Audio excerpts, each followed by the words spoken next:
Welcome back to Verilog programming series. In previous session, we learned what is Verilog, why it is important, where it is used, and in digital electronics and VLSI design, the need and requirement to design Verilog program. Today, we are going to see one of the most important concept in Verilog, that is different modeling style. In every digital circuit can be described in multiple ways, and as a design engineer, choosing the right modeling style is essential skill. So by end of this session, you will understand the three Verilog modeling style and know when to use each one of them. So let's get started. So Verilog provides three levels of abstraction, and those three levels are nothing but gate level modeling, data flow level modeling, behavioral modeling. So these three can produce the same hardware after synthesis. The way we describe the circuit is completely different. You can think of that these three can have a different viewpoint. So gate level abstraction, if I consider, it focuses on hardware gates. Data flow always focuses on Boolean equation. Behavioral focuses on how circuit behaves. So let's get start individually each one of them. So basic structure for any Verilog will be consisting of module, right? So every Verilog design has to start with the module keyword. So a module is, you can simply consider as a block that represent digital circuit.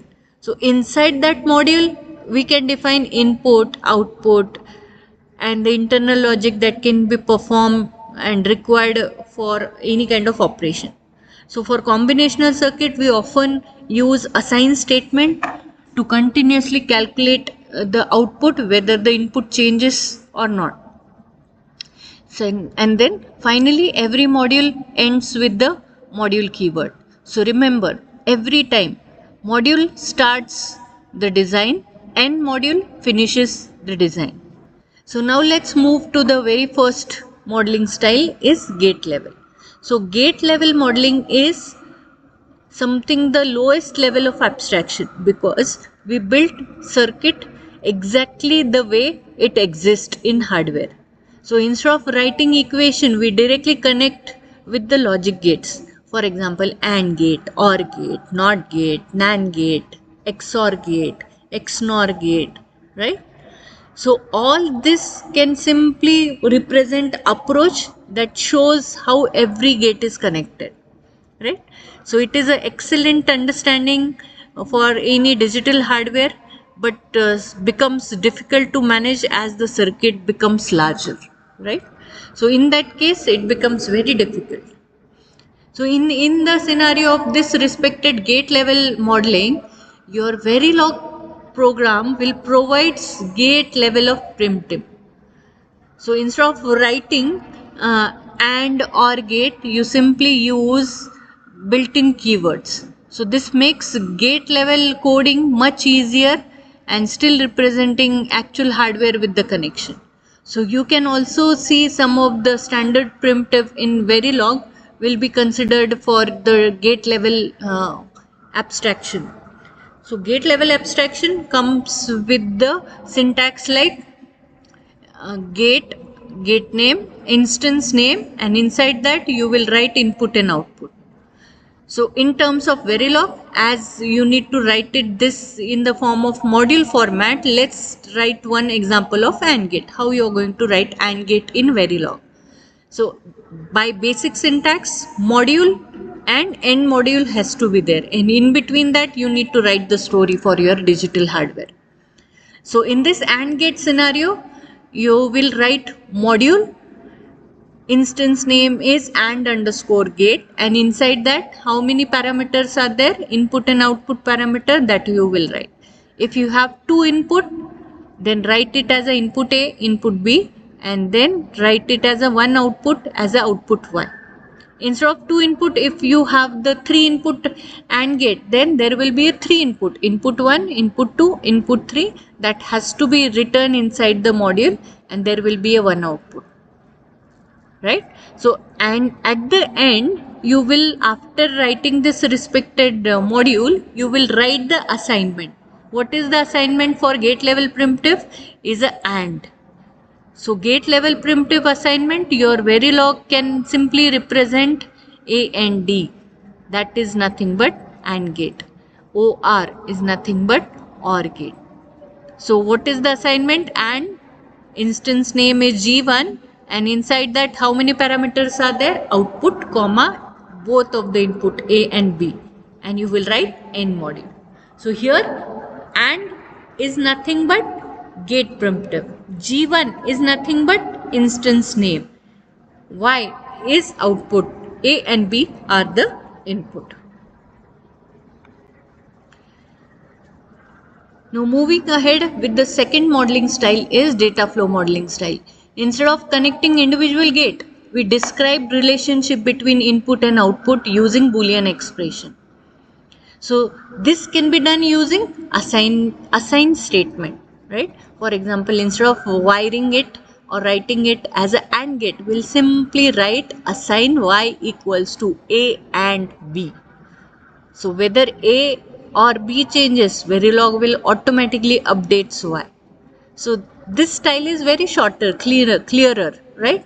And much easier to understand than that of the gate level. Because as the number of components increase in the digital circuit, you need to write every component in terms of gate level style, right? So that's why this data flow modeling is commonly used in the combinational logic circuit. The example to write this data flow level is again taken that same example, module name, that is primitive name, instance name, and write it down the parameter input and output by assigning that gate level abstraction, and the data flow level abstraction is some completely different, right? So here we are writing it as a data flow of the input and towards assigning towards the output as a Y. And at the end you will write the N module. Another example in this data flow level primitive example is 2:1 mux. Now as you all are knowing that mux is a 2 input and 1 output. So to select those input we require select lines.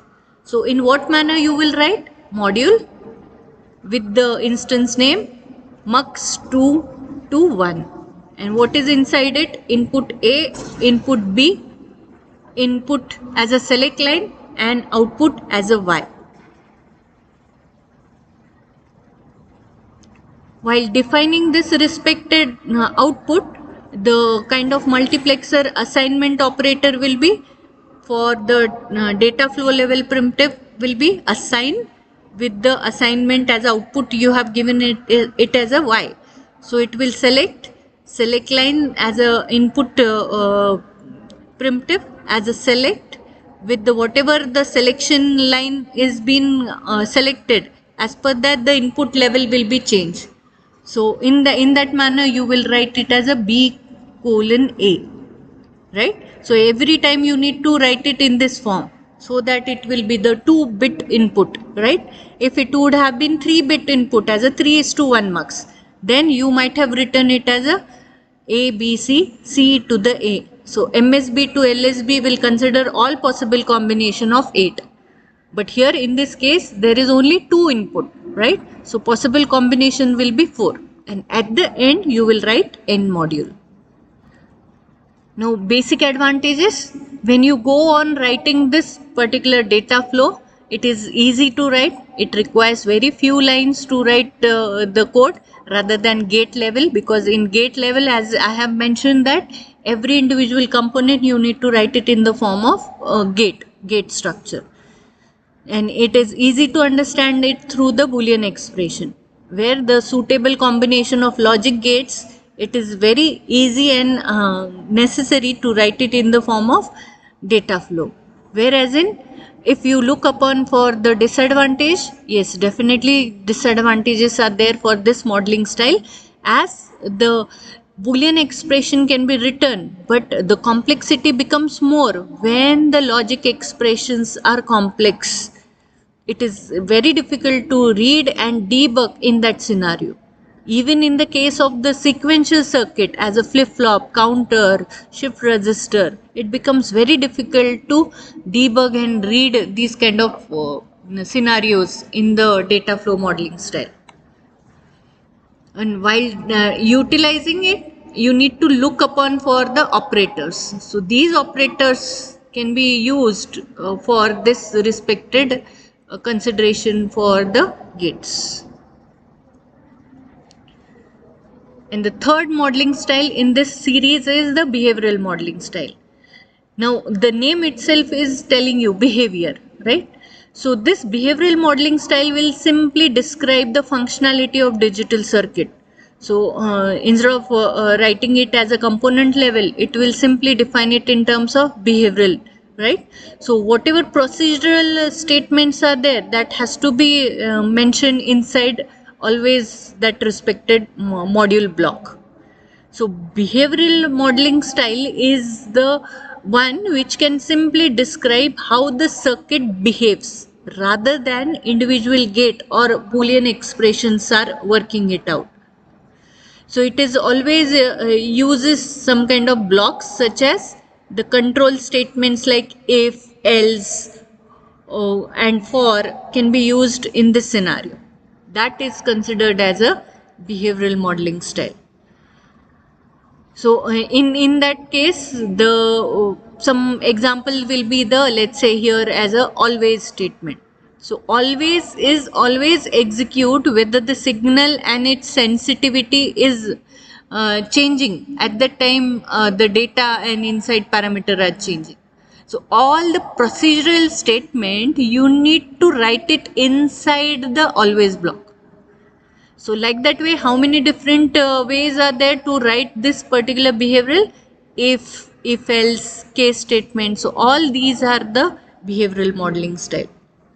So in the scenario behavioral modeling style, you can use the procedural block such as this always statement, if, case or for statement. So this approach makes your Verilog look like more programming language than while it simply describes the hardware. So today's most industrial digital designs are written in the behavioral modeling because it is flexible and scalable, right? So for that purpose, this is very much appreciable in the industry. So this behavioral modeling has several advantages, right? Like it's easy to write and understand, suitable for both of the sequential as well as combinational circuit. It can ideally utilize for the complex design, maybe the counter or finite state machine. In that case, you can use this. So this particular modeling style, however, some of them are the complexity is also connect to it, and that explicitly describe the hardware connection, poor coding practices, or even accidentally created some unwanted hardware that can be used to interface and that can create a latches. So before writing the behavioral modeling, these things has to be taken into the consideration. So this is the some of the example how you are going to write the behavioral modeling style example. You can notice here the code focuses on the behavior of the circuit instead of writing the individual gates or data flow which we have seen in the previous class. Now it's completely different story here. So this particular modeling style, apart from module and end module, the assignment operator is always used with the always, if, else or for. Now the example which is there in front of you as for the or AND gate, it is always at instance that can begin with and give the procedural statement. So what procedure you wanted to perform inside that respected always, and then end that respected always statement so that it will end the procedure and then you can end the module. So similar is the case with the multiplexer, always at instance begin, then here is the condition of selection of select line. So if select line condition and then it is performing the procedure. So whatever the select line is selected, that input is assigned to the output. Else it will select the another select line as a data input, and then that will be considered as output. And like this way, you will end your behavioral modeling.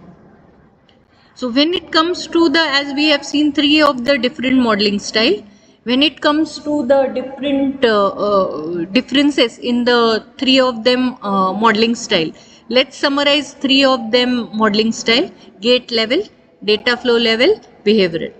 So gate level will simply describes in the form of logic gate. Data flow will assign using the assign statement with whatever the Boolean expression you wanted to describe it for your digital circuit. And the third is the behavior, where this modeling style always use the always and procedural statement inside the block.